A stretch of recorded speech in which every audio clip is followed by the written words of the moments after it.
Je suis Philippe Dagen et je suis le commissaire de l'exposition Ex-Africa, à l'intérieur de laquelle nous nous trouvons. Elle traite de ce qui nous vient d'Afrique, donc ex signifiant à l'extérieur d'eux, provenant de l'Afrique.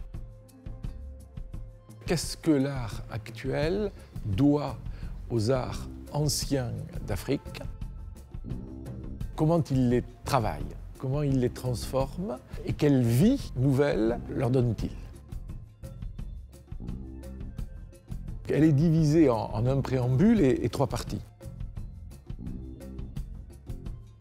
Le préambule rappelle très brièvement les épisodes précédents, c'est-à-dire le primitivisme des avant-gardes, qui est ici, dans cette exposition, incarné en un seul artiste, qui est le peintre allemand Pank, auquel je place en vis-à-vis, d'une part, des œuvres de Jean-Michel Basquiat, et par ailleurs encore des œuvres du peintre Chéri Samba, qui sont celles dans lesquelles, au fond, il demande des comptes à l'Occident pour avoir collectionné plus ou moins de force le patrimoine africain, et c'est une question que l'on retrouvera plus tard dans l'exposition, et pour avoir laissé très peu de place à l'art contemporain africain.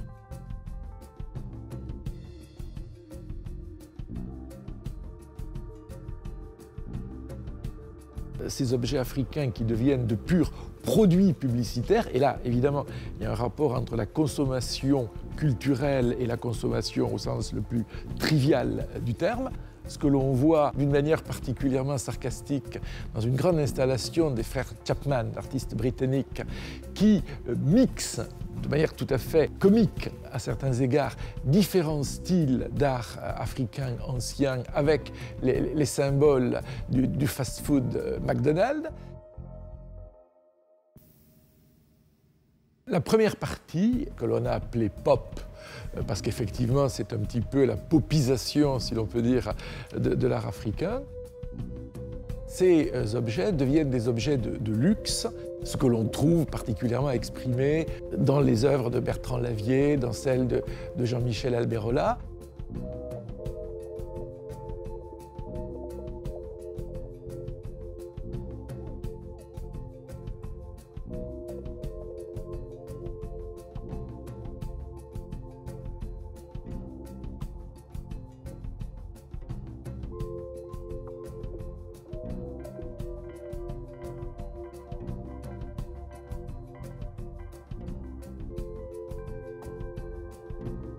Je suis assis entre deux œuvres de Théo Mercier, qui ont toutes les deux été conçues pour l'exposition et dans l'exposition, et qui sont toutes deux états de ce que le monde contemporain occidental fait du masque africain.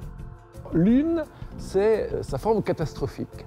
Il en a fait une pyramide de crânes comme on en voit dans l'art aztèque. Ce sont d'abord et principalement des détritus de l'Occident. Et derrière moi, il y a ces mêmes masques intacts, cette fois-ci, mais pris dans une sorte de calligraphie loufoque, absurde, puisque Théo Mercier leur greffe ou les transperce à l'aide de tuyaux coudés qui dessinent ces longues lignes noires et ils se trouvent ainsi reliés hors de toute signification. Et c'est bien cette sorte de désordre que cette très élégante installation rend visible.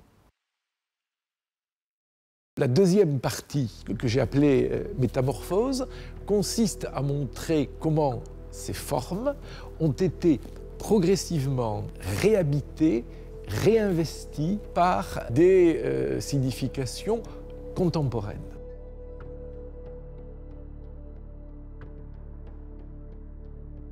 Il y avait dans le langage de l'ethnologie ancienne, d'une part les fétiches et d'autre part les masques. Par fétiche, nous dirions statue.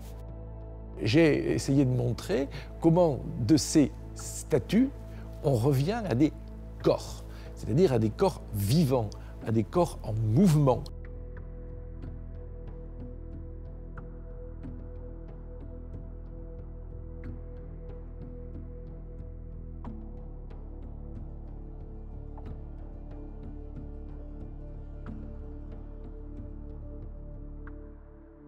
Ces visages ou ces masques redevenus visages, on a désiré les présenter d'une manière un peu singulière, c'est-à-dire en parodiant les anciens musées d'ethnographie, en créant une rotonde, une sorte de salon circulaire dans lequel les masques sont accrochés tous ensemble sur plusieurs registres.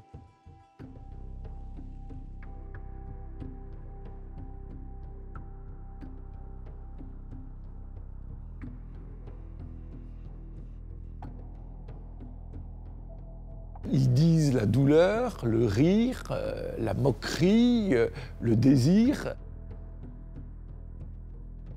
Ils cessent d'être en bois patiné pour être en plastique, pour être en verre, pour être faits d'assemblage d'épingles ou de débris de guerre. Si ce sont des visages, ce sont des visages qui disent, qui racontent des histoires d'aujourd'hui. Et il y en a même dans le nombre qui parlent littéralement, puisque deux des œuvres d'Emo de Medeiros sont douées d'une capacité à faire de la musique, à chanter, à raconter ou à murmurer des histoires.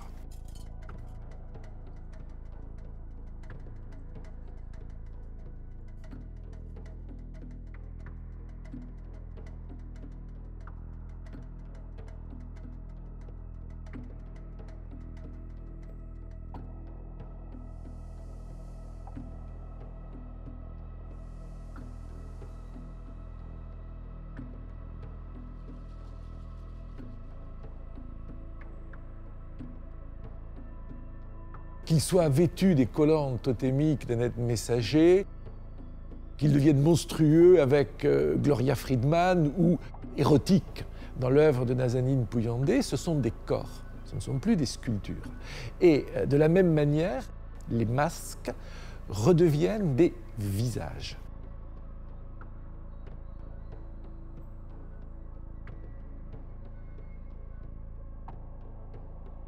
L'œuvre électrofétiche est composée de 12 électrofétiches, plus des électropodes, de 500 boîtes de conserve, de 55 écrans et de 12 calebasses.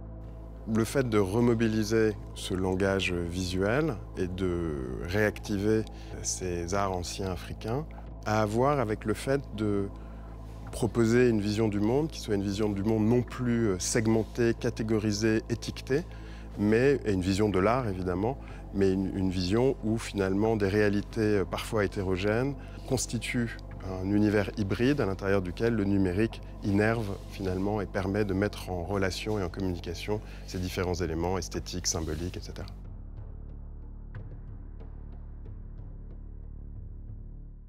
Quant à la troisième et dernière partie, on l'a appelée activation pour signifier que ces formes africaines, ce sont essentiellement des installations qui sont porteurs de sens et qui sont, pour la plupart d'entre eux d'ailleurs, des sens à caractère politique.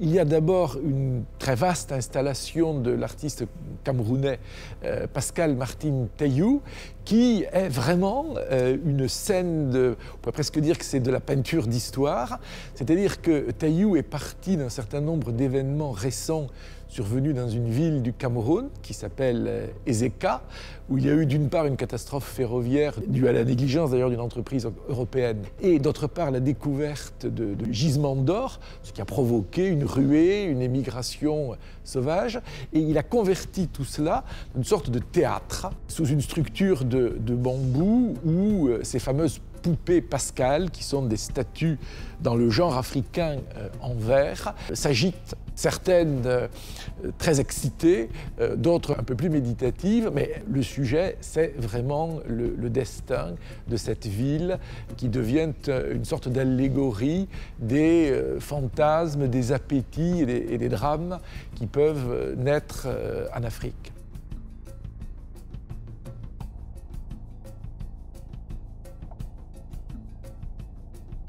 La deuxième est celle de Kader Attia. Elle pose une question qui est évidemment centrale et dans l'exposition et dans le musée du Quai Branly, puisque c'est la question de la restitution des objets du patrimoine africain aux pays où ils ont été pris jadis. Kader Attia ne donne pas de réponse simple, univoque. Il présente des interventions qu'il a sollicitées de philosophes, d'historiens, de psychanalystes, d'artistes, de collectionneurs, qui tous parlent de leurs doutes, de leur point de vue sur la question. Ce qui fait qu'il y a évidemment une sorte de mise en abîme de la question de la spoliation qui est littéralement jetée sur les objets qui devraient faire eux-mêmes l'objet d'un processus de restitution. Donc là, on est clairement dans une question d'actualité.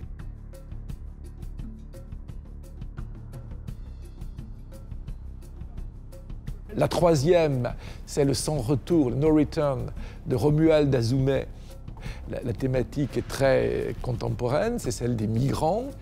C'est celle de toutes ces populations africaines qui essaient de rejoindre l'Europe pour y vivre mieux, qui pour beaucoup perdent la vie au cours du voyage. Et pour cela, Azoumè a employé un matériau à la fois extrêmement simple, auquel je pense personne n'aurait songé sauf lui, et qui est terriblement expressif, c'est-à-dire qu'il a ramassé et fait ramasser sur les côtes du littoral béninois, son pays natal, des tongs, qui sont généralement tout ce qui reste de ces embarquements clandestins, nocturnes, puisque les hommes et les femmes qui grimpent dans ces bateaux, évidemment, ont ce genre de chaussures très légères pour ne pas s'alourdir et les perdent souvent dans les vagues. Et donc les plages du Bénin sont jonchées de ces vestiges qui sont malheureusement souvent les dernières traces qui restent de migrants qui disparaissent dans l'océan. La quatrième est un peu moins cruelle. C'est une pièce, une grande installation de l'artiste franco-gabonaise Myriam Mendou qui s'appelle Trophée. Elle est quand même constituée de lances dont les fers sont souvent en forme de fleurs de lys. Et bien évidemment, il y a une question de mémoire de la monarchie et donc aussi de mémoire de la période de la traite coloniale. Je dirais que Trophée, c'est un peu un miroir que je tends. Comme ce miroir qu'on nous tend dans les initiations au Gabon. À un moment donné, on te tend un miroir et ce miroir te permet d'aller très très loin dans la mémoire, y compris dans la mémoire ancestrale. Ça fait que Trophée, pour moi, c'est une sculpture, mais c'est aussi une image. C'est une image dans laquelle on va pouvoir aller très très loin dans l'histoire. On va essayer de toucher une source pour comprendre tous les mécanismes d'une filiation, en quelque sorte.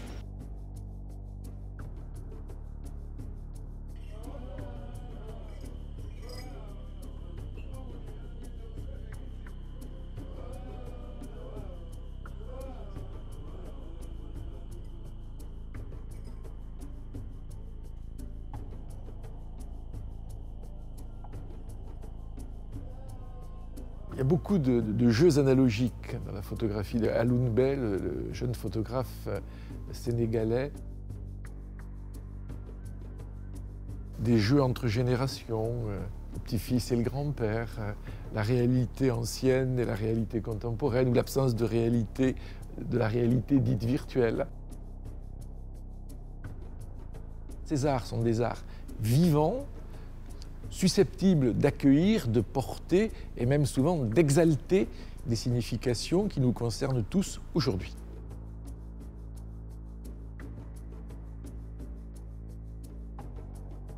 Quant à la religion, là les choses sont plus précises, puisque comme l'on sait, il y a eu énormément de syncrétisme et de transfert de religion, et donc à travers Medeiros, à travers Sarkis, à travers aussi des œuvres réalisées par des prêtres du vaudou caribéen, on essaie d'évoquer ce trajet des religions à travers quelques œuvres qui, au fond, leur splendeur, sont assez représentatives.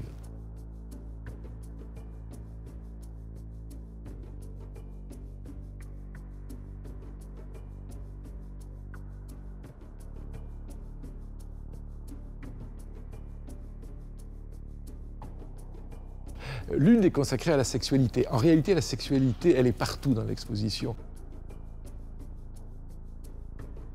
en raison de la présence de 3 grandes statues de l'artiste sénégalaise Seniawa Camara, qui sont de grandes figures de la fertilité, à la fois zoomorphes et anthropomorphes, manière de démontrer à quel point cet art africain est vivant.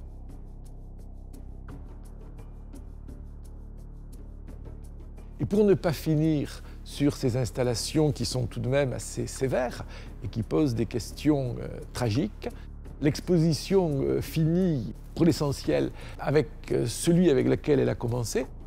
Si dans le préambule, Chéri Samba pose des questions virulentes à l'art occidental, les 2 tableaux sur lesquels on quitte l'exposition, pour l'un est une déclaration d'amour à la peinture, qui s'appelle « J'aime la couleur », et l'autre s'intitule « La vraie carte du monde », et elle renverse une map monde sens dessus-dessous. L'hémisphère sud deviennent les éléments majeurs de la carte et non plus l'hémisphère nord, comme on est habitué à le penser et à le vivre depuis les débuts de l'histoire.